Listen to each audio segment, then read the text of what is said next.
Good morning, everyone. It's Thursday, March 25th. From the San Antonio Express News, my name is Luis Vasquez, and this is your Express Briefing. All of the stories you need to know to start your day. You can expect a high of 78 degrees in San Antonio today. The U.S. Senate took its first steps to advance one of Democrats' top legislative priorities, convening a hearing on a sweeping elections bill that would expand voting rights and blunt some Republican state legislators' efforts to restrict access to the ballot box. In Texas, Republicans have begun lining up behind a Democratic-led bill that would draw down billions in new federal Medicaid dollars, but with key compromises including work incentives for recipients. We have everything you need to know about HB 3781 over at expressnews.com. And now let's move on to our top stories for the day.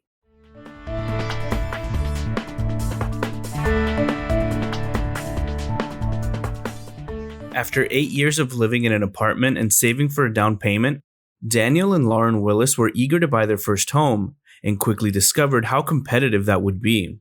The couple, both 27, started their hunt last spring.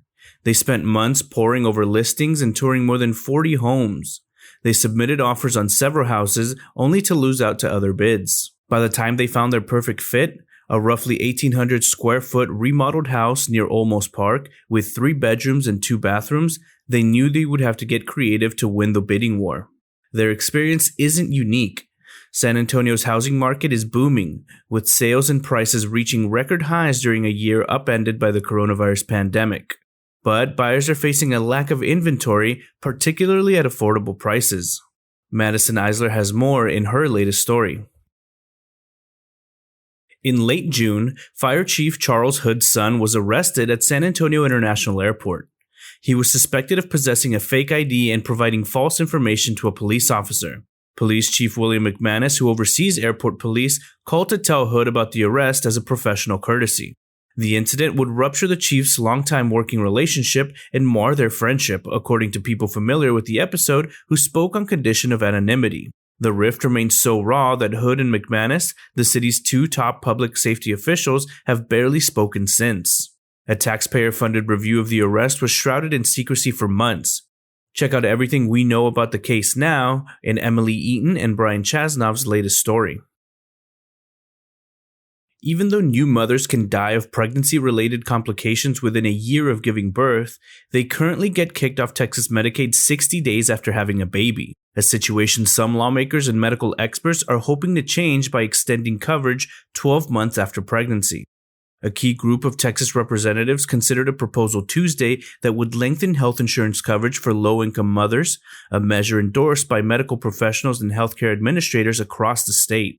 Not one person spoke against it during the hearing. Marina Starleaf-Riker breaks down some sobering maternal health numbers in Texas in her latest article. Elena Ayala writes, quote, "Through much of history, Lipan Apaches were the enemies of the Cualitecans, the Native Americans invited into Mission San Antonio de Valero for the purposes of evangelization. Lipan Apaches killed some of the Cualitecans buried at Valero, now known as the Alamo. Lipan Apaches who fell in the battle similarly are buried there. The Lipan Apache tribe of Texas and the Tapilam Cualitecan Nation eventually waged peace and now have become full-fledged allies in an ongoing lawsuit against the Alamo Trust, which manages the Alamo for the Texas General Land Office." Head over to expressnews.com to read Elena Ayala's full column for a closer look at the situation.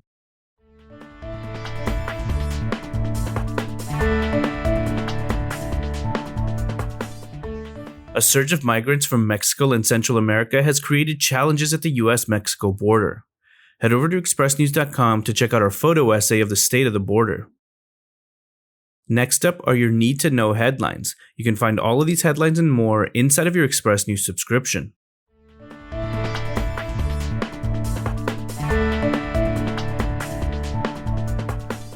The White House on Wednesday took steps to demonstrate how seriously the Biden administration is taking what the president called serious spikes in the number of migrants heading to the southern border.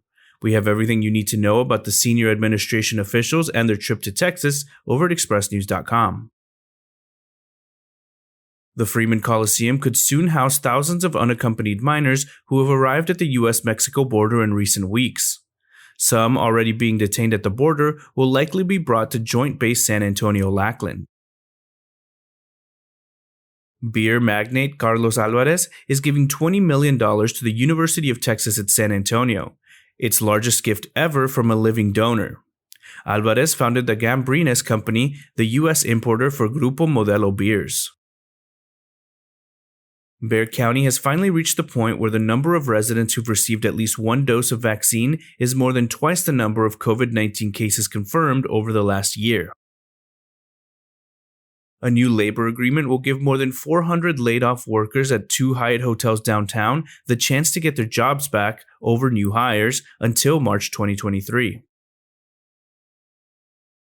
Since Texas Attorney General Ken Paxton took office in 2015, the vast majority of individuals his office has prosecuted for voter fraud are people of color and primarily women of color, according to analysis by the American Civil Liberties Union.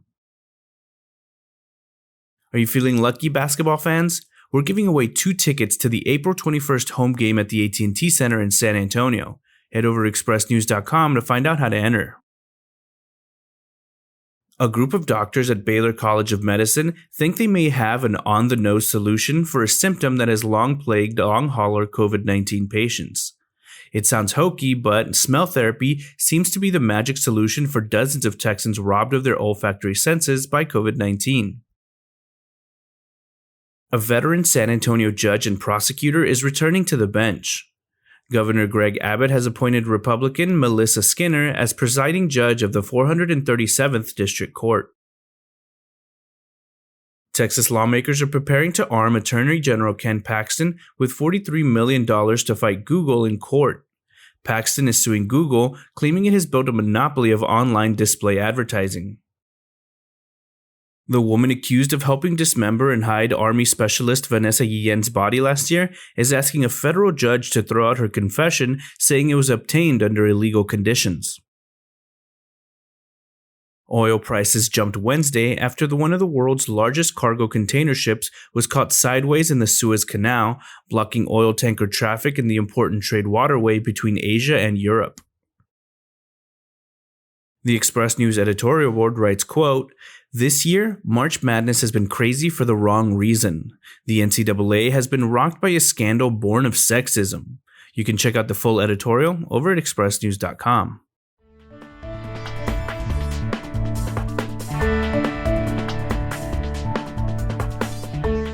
Sometimes, at the end of a shift on the COVID-19 ward at Methodist Hospital, Nurse Roger Ruiz will check his email and find a gratitude-gram. It always gives him a boost.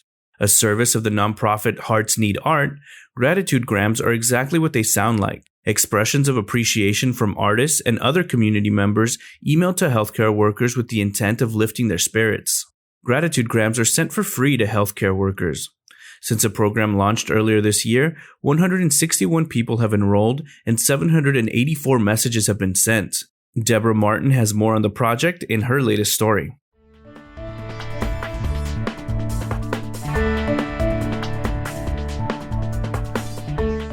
Andrea Vocab Sanderson is wrapping up her first year as the city's poet laureate, a post she was just stepping into when things started shutting down because of the pandemic.